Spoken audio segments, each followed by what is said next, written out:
अमुक या गोष्टीसाठी आपण एक्स मानू आणि मग ते आपण समीकरण सोडवू. आयुष्यातली अशीच काही समीकरणं काहीतरी मानून सोडावे लागतात. काहीतरी मानून आपल्याला ती समीकरण सोडवावं लागतं.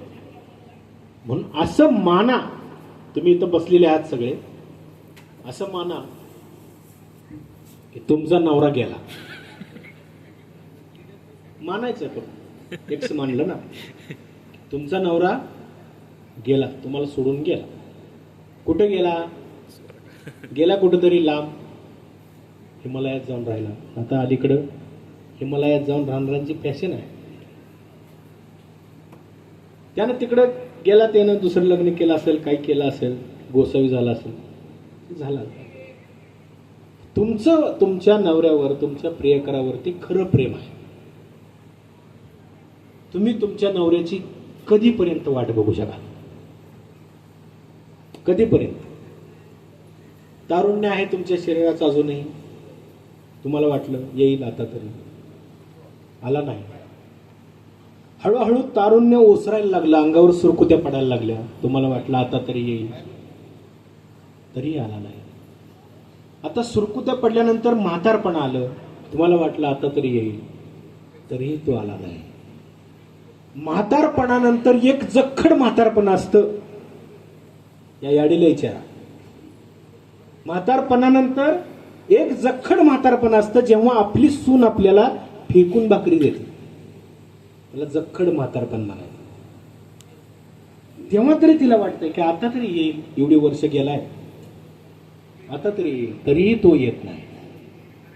मग सकाळचं कोवळं ऊन पडलंय, सकाळी कोवळं ऊन पडलेलं आहे, म्हातारी झाली जखड ती, तिला बाहेर अशा कोवळ्या उन्हात खुर्चीवरती बसवलंय. आपण म्हाताऱ्या माणसानं बसवतो कोवळ्या उन्हात. सकाळी त्या म्हातारीला कोवळ्या उन्हात बसवलंय, अंगावर बसलेले माशी हाकलायचं सुद्धा त्राण तिच्या शरीरात नाही. माशी हाकलायचं सुद्धा त्राण तिच्या शरीरात नाही. ती फक्त निश्चल डोळे लावून एकीकडे कुठेतरी डोळे लावून बसलेली आहे. आजूबाजूला तिच्या कावळे आहेत, कावळे. कावळ्यांना काय वाटतंय? ही भौतिक मेलेली आहे. कावळ्यांना काय वाटतंय? मेलेले. कावळे काय करतायत? असे उडत उडत उडत उडत येत आहेत कावळे तिच्याजवळ, तिच्या अंगावर चोच मारतात, तिच्या अंगावर चोच मारतायत, मांसाचा तुकडा उचलतात आणि कावळे उडून जात आहेत. जिच्या शरीरात माशी हकलण्याचा सुद्धा त्राण नाही, तिच्या शरीरावरती कावळे चोच मारून मांस नेत आहेत उचलून. अशा वेळेला तिच्या मनात जो नवरा आहे, तिच्या मनात काय आहे? तर ती कावळ्यांना तुम्ही काय सांगाल? काय सांगाल? एका शकरगंज नावाच्या एका कवीच्या 2 ओळी आहेत, प्रेमाचा विषय आहे म्हणून मी तुम्हाला हे सांगितलं की शकरगंज नावाचा कवी लिहितो 2 ओळींमध्ये प्रेमाविषयी, खऱ्या प्रेमाविषयी. ती म्हातारी त्या कावळ्यांना मनातल्या मनात काय म्हणते? अरे सब कुछ खइयो कागा. कागा म्हणजे कावळा. कि सब कुछ खइयो कागा, चुन चुन खइयो मांस. सब कुछ खइयो कागा, चुन चुन खइयो मांस. बस 2 नैना मत खइयो, जिनको पिया मिलन की आस. हे 2 डोळे जे आहेत हे ठेव, ज्याला अजूनही आस आहे, माझा नवरा अजूनही येईल अशी आस आहे. दिस इज कॉल्ड ट्रू लव्ह. त्याला खरं प्रेम असं म्हणतात. हल्ली ही खूप दुरापास्त होत जाणारी गोष्ट आहे. म्हणून माझी बायको स्वतःची मला अशी म्हटली एकदा, एवढं सगळं लिहिताय, एवढं सगळं बोलताय, काहीतरी काहीतरी चालू असते तुमचं, काहीतरी काहीतरी. खरं तर खरं सांगतो, घरातल्या एका फिरस्ती कवीला सांभाळण्या इतकं मोठं दुःख बायका दुसरं जगातलं दुसरं दुःख नाही. फार विक्षिप्त असतो कवी. त्यांची कविता लिहि. खरं तर अनेक फारशी कुठं सादर नाही केलेली, पण इथं काळजाची माणसं मला समोर दिसली म्हणून मला वाटलं की माझं काळीज इकडे उकलावं. बघा, बायकोसाठी लिहिलेल्या कवितेची ओळी आहे.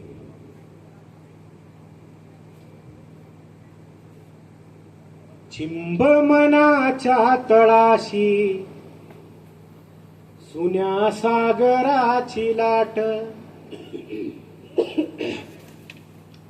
चिंब मनाच्या तळाशी सुन्या सागराची लाट, तुझ्या पाऊस डोळ्यात माझी उगवते पहाट, चिंब मनाच्या तळाशी सुन्या सागराची लाट, दोन जीवाचा संसार बाई किती अवघड, दोन जीवाचा संसार बाई किती अवघड, कुणी कितीही सारवा तरी भुईला पोपड, कुणी कितीही सारवा तरी भुईला पोपड, हळूहळू धुक्यामध्ये जशी विरणारी वाट, हळूहळू धुक्यामध्ये जशी विरणारी वाट,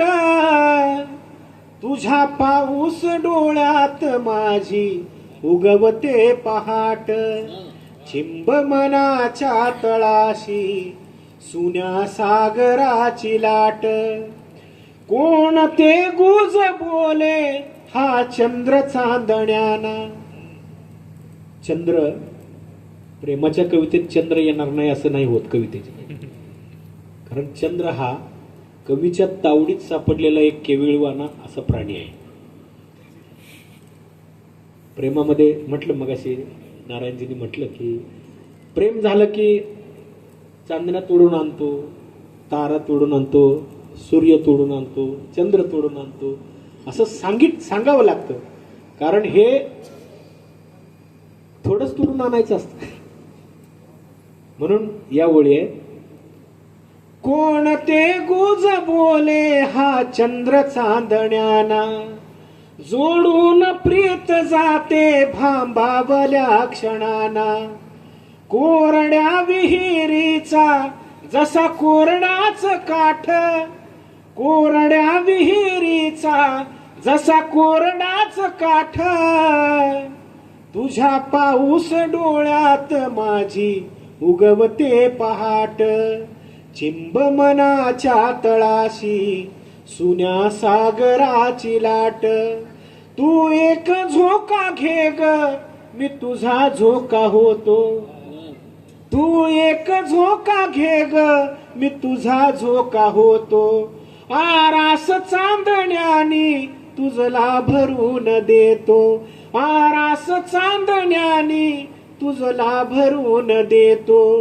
देवादळास माझ्या तुझ्या काळजाची साथ, देवादळास माझ्या तुझ्या काळजाची साथ, तुझ्या पाऊस डोळ्यात माझी उगवते पहाट, चिंब मनाच्या तळाशी सुन्या सागराची लाट, सुन्या सागराची लाट.